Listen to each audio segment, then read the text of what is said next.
Hello there, APM students. In this video, I'm going to share with you 7 tips in 10 minutes to help you pass your upcoming exam.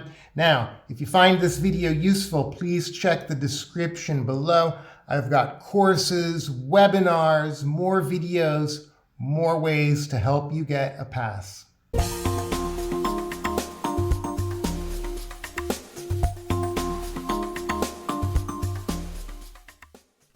APM team, these are the top tips that I found when I read the September-December 2024 Examiner's Report. First tip, find and perform the embedded tasks.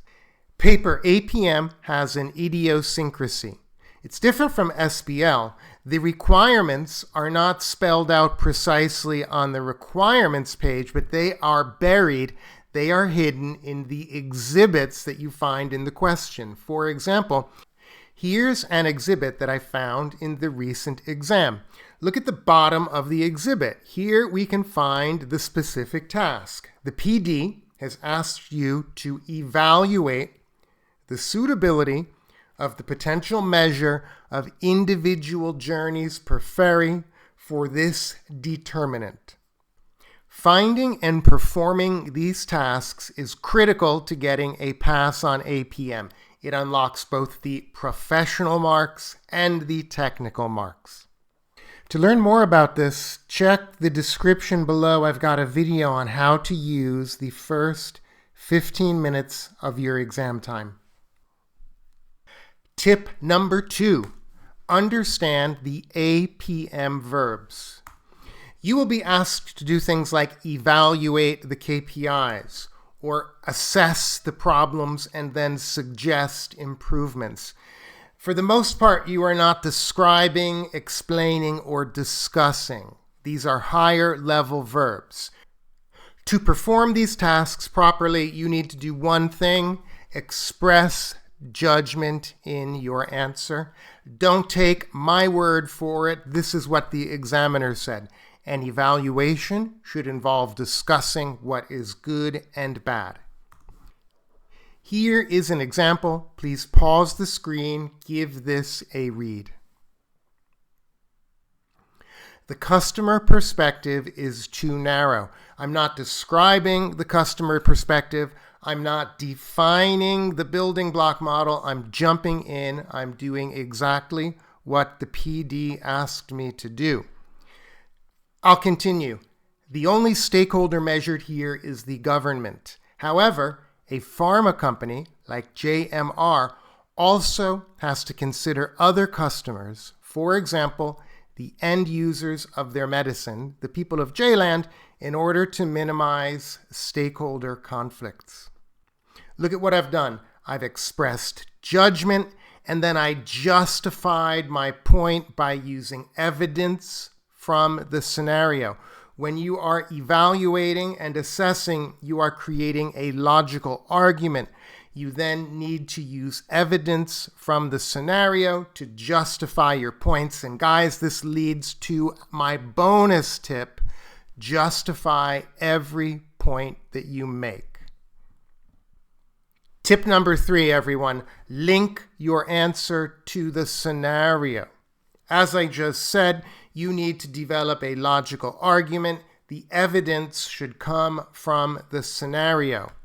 In this question, we were looking at a task where we needed to differentiate between a service and a manufacturing company in the context of the business that we found in the scenario. Here's what the examiner said. Candidates who scored well related each of the elements to the company in the scenario. Here's an example. Simultaneity. This means the service is experienced at the same time it is provided. That's a correct definition, but no credit is earned. I did not link my answer to the scenario. All I need to do is add this. Pause the screen, give it a read.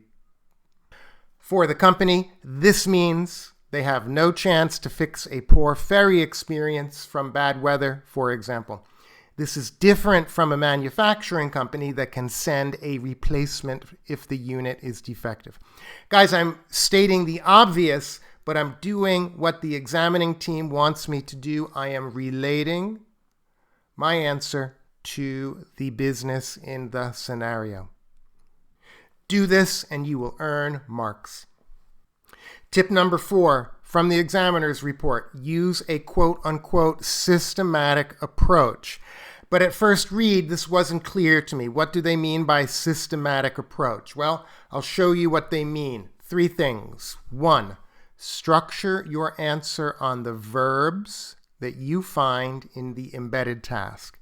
If you find 3 verbs, 3 headings in your answer. 2, group ideas together. If you are evaluating something, group your pros and your cons together. And then use headings and subheadings to clearly signpost everything that you do. That is the systematic approach referred to in the examiner's report. Here is an exhibit. Here is the embedded task. The CFO wants you to advise her of the problems with the basis on which the manager's performance is assessed. That is task number 1. Now, there's another thing we need to do. We also need to give advice, including calculations, whether the T division manager should receive their bonus. So guys, this is a compound requirement. 2 tasks embedded in 1 ask from the CFO.